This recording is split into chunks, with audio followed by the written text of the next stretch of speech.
Welcome back. Now, the Anna University's MIT in Krompet had a fresh face as a professor to guide students into the orientation drill. Former President and India's missile man, Dr. APJ Abdul Kalam, was over at the campus today sharing his experience at his alma mater, right from rejected project designs to how to emerge as a young leader of today's India.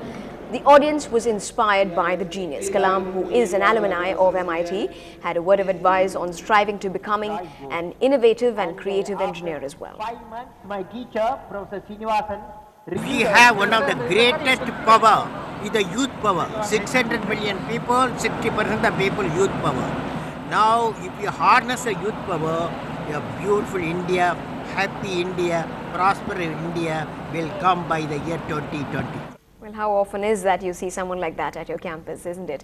Moving on to some international news. In a hugely significant development that could have serious ramifications for the global economy, rating agency Standard & Poor has downgraded the US credit rating from top rank AAA to AA+. The safest bets are stamped AAA. That's where US debt stood 4 years. Moody's first assigned the United States an AAA rating in 1917. This downgrade by S&P comes after, according to the agency, the US failed to manage the debt crisis.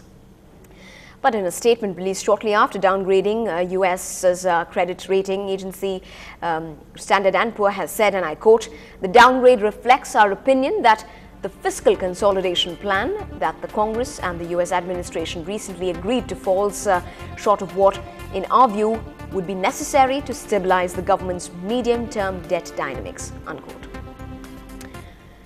But interestingly, the US debt crisis got worse just after President Obama assured the people of his country that things were going to be better. But what I want the American people and our partners around the world to know is this: we are going to get through this. Things will get better, and we're going to get there together.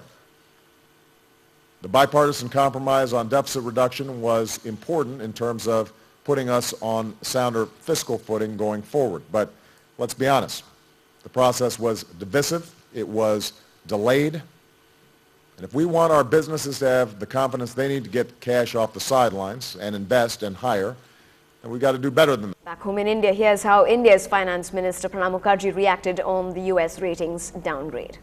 We have to analyze it. It requires some time, and situation is grave.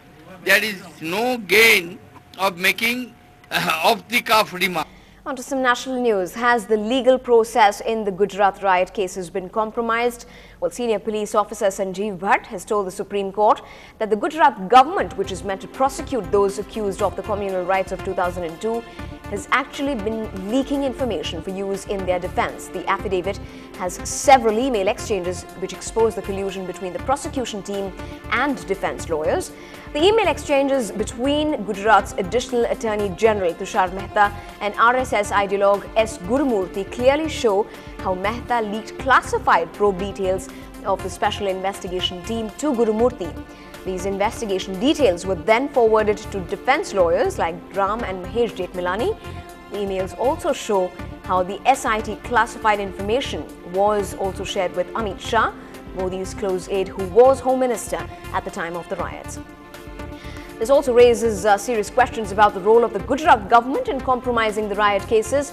If the email evidence given in the affidavit is authentic, it's clear that the government was drafting prosecuting papers and sharing those drafts with the defense at the same time. The other big question: how is an ideologue directing the entire strategy in simultaneous correspondence with the prosecution and the defense? This also calls into question the role of the Special Investigation Team itself. Congress President Sonia Gandhi, who has been operated upon in the United States for an ailment not revealed by the Congress Party, has now been shifted out of the ICU. The Congress Party just issued a statement saying that the family has expressed gratitude for all the messages and good wishes that have been sent to her. Ms. Gandhi is expected to be away for a minimum of 3 weeks. Sonia Gandhi remained in the ICU for 24 hours. And has thereafter been moved out. Her family has expressed gratitude on her behalf for all the messages and good wishes that have been sent to her.